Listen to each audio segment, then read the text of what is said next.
ನಮಸ್ಕಾರ. ಸೊ ಇವತ್ತಂದ್ರೆ ವಿಶೇಷವಾಗಿ BLBC ಕಾವಲಿ ಮೇಲೆ ಸೊ ನೀರು ಬಿಡೋ ಸಂಬಂಧ ಅಂದ್ರೆ ಅನೇಕ ವಿಚಾರನ ಎಲ್ಲರೂ ನಮ್ಮ ಮುಖಂಡರು ರೈತ ಸಂಘದವರು ಎಲ್ಲರೂ ಕೂಡಿ ಮನವಿ ಮಾಡ್ತಾ ಇದ್ರು.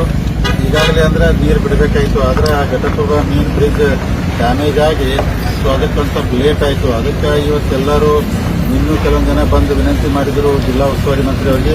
ಇವತ್ತು ನಾವು ಬ್ರಿಡ್ಜ್ ಮೇಲೆ ಬಂದು ಖುದ್ದಾಗಿ ನೋಡಿ, ಯಾಕಂದ್ರೆ ಈಗಾಗಲೇ ಪೈಪ್ ತೆಗೆದು ಕೆಲಸ ಎಲ್ಲ ಪ್ರಾರಂಭ ಆಗೈತೆ. ಯಾಕಂದ್ರೆ ಅವರಿಗೆಲ್ಲ ಕಾಂಟ್ರಾಕ್ಟರ್ಗೆ ಅಧಿಕಾರಿಗಳಿಗೆ ಹೇಳಿದೀವಿ, ನಾಳೆ ಮಧ್ಯಾಹ್ನ 4-5 ಗಂಟೆ ತನಕ ಎಲ್ಲ ಅಂದ್ರೆ ಇದನ್ನ ಮೇನ್ ಅಂದ್ರೆ ಬ್ರಿಡ್ಜ್ ಒಳಗಿನ ಪೈಪ್ ಹಾಕಿದ್ವಿ, ಅವೆಲ್ಲ ಖಾಲಿ ಮಾಡಬೇಕು. ನಾಳೆ ರಾತ್ರಿ ತನಕ ಅಂದ್ರೆ ಹಿಡಕಲ್ ಡ್ಯಾಮ್ ನೀರು ಬಿಟ್ಟು ದುಕ್ಕಾಳ ಡ್ಯಾಮಿಗೆ ಸ್ಟೋರ್ ಮಾಡ್ಕೊಂಡು 21 ತಾರೀಕು ಬೆಳಗ್ಗೆ 6 ಗಂಟೆಗೆ BLBC ಅಂದ್ರೆ ಕಾವಲಿಗೆ ಸುಮಾರು ಅಂದ್ರೆ 2400% ನೀರನ್ನು 10 ದಿವಸದಿಂದ ಬಿಡಬೇಕಂತೇಳಿ ಜಿಲ್ಲಾ ಉಸ್ತುವಾರಿ ಮಂತ್ರಿ ಅವರು ಆದೇಶ ಮಾಡಿದರು. ಅದಕ್ಕೆ ಜಿಲ್ಲಾ ಉಸ್ತುವಾರಿ ಮಂತ್ರಿ ಅವರಿಗೆ ಧನ್ಯವಾದ ಹೇಳ್ತೀವಿ. ಮತ್ತು ತಮ್ಮ ಇನ್ನೊಂದು ವಿಶೇಷ ಅಂದ್ರೆ ಏನು ನಮ್ಮ ಘಟಪ್ರಭಾ ಬ್ರಿಡ್ಜ್ ಬಿದ್ದಿತ್ತು, ಇದನ್ನಂದ್ರೆ ಜೈನ್ ಸೆಕ್ಟರ್ ಕಾಂಟ್ರಾಕ್ಟರು ಕೇವಲ 40 ದಿವಸನಾಗ ಅದು ಬ್ರಿಡ್ಜ್ನು ತಯಾರು ಮಾಡಿ ನಾವು ನೋಡ್ಬೋದು. ಈ ಬ್ರಿಡ್ಜ್ ಅಂದ್ರೆ 40 ದಿವಸನಾಗ ತಯಾರಾಯ್ತು. ಈ ಬ್ರಿಡ್ಜ್ನಿಂದ ನಮ್ಮೆಲ್ಲ ಸಾರ್ವಜನಿಕ ಗಾಡಿಗಳು ಅಡ್ಡಾಡಕ್ಕೆ 22 ತಾರೀಕು ಅದನ್ನು ಅಲೌ ಮಾಡಿದ್ವಿ. ಅಂದ್ರೆ ಈ ಬ್ರಿಡ್ಜ್ ಕೆಲಸ ಆಗ್ತೈತಿ, ಅದಕ್ಕೆ ಇದನ್ನು ಅಲೌ ಮಾಡಿದ್ದೀವಿ.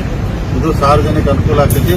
ಅದಕ್ಕೆ ಸ್ವಲ್ಪ ಈ ಬ್ರಿಡ್ಜ್ ಕೆಲಸದಿಂದ ಸ್ವಲ್ಪ ನೀರು ಬಿಡೋದು ತಡ ಆಯ್ತು. ದಯಮಾಡಿ ರೈತರು ಮತ್ತು ಎಲ್ಲ ಜನ ಸಹಕರಿಸಬೇಕು. ಏನು 10 ದಿನ ನಾವು ನೀರು ಬಿಡ್ತೀವಿ, ಇದನ್ನು ಸರಿಯಾಗಿ ರೈತ ಬಾಂಧವರು ಉಪಯೋಗ ಮಾಡ್ಕೋಬೇಕಂತ ಹೇಳ್ತೀನಿ. ಮತ್ತೇನು ಈ ಕೆಲಸ ಮಾಡಿದಂಥ ಎಲ್ಲ ಅಧಿಕಾರಿಗಳಿಗೆ, ಪೊಲೀಸ್ ವರ್ಗಕ್ಕೆ, ಕಾಂಟ್ರಾಕ್ಟರ್ಗೆ ಹೋಗಿ ಧನ್ಯವಾದ ಹೇಳ್ತೀನಿ. ವಿಶೇಷವಾಗಿ ಜಿಲ್ಲಾ ಉಸ್ತುವಾರಿ ಮಂತ್ರಿ ಆದ ಸನ್ಮಾನ್ಯ ಸತೀಶ್ ಜಾರಕಿಹೊಳಿ ಅವರು ನಮ್ಮ ರೈತರ ಮನವಿಗೆ ಅಂದ್ರೆ ಸ್ಪಂದಿಸಿ ನೀರು ಬಿಡ್ತಾ ಇದ್ರೆ ಅವ್ರಿಗೂ ಧನ್ಯವಾದ ಹೇಳ್ತೀನಿ. ಆದಷ್ಟು ಬೇಗನೆ ನಮ್ಮ ಭಾಗದ ರೈತರಿಗೆಲ್ಲ ನೀರಿಂದ ಅನುಕೂಲ ಆಗಿ ಅವ್ರ ಬೆಳೆಗೆ ಕುಡಿಯೋ ನೀರಿಗೆ ಅನುಕೂಲ ಆಗಲಿ ಅಂತ ವಿನಂತಿ ಮಾಡ್ತೀನಿ.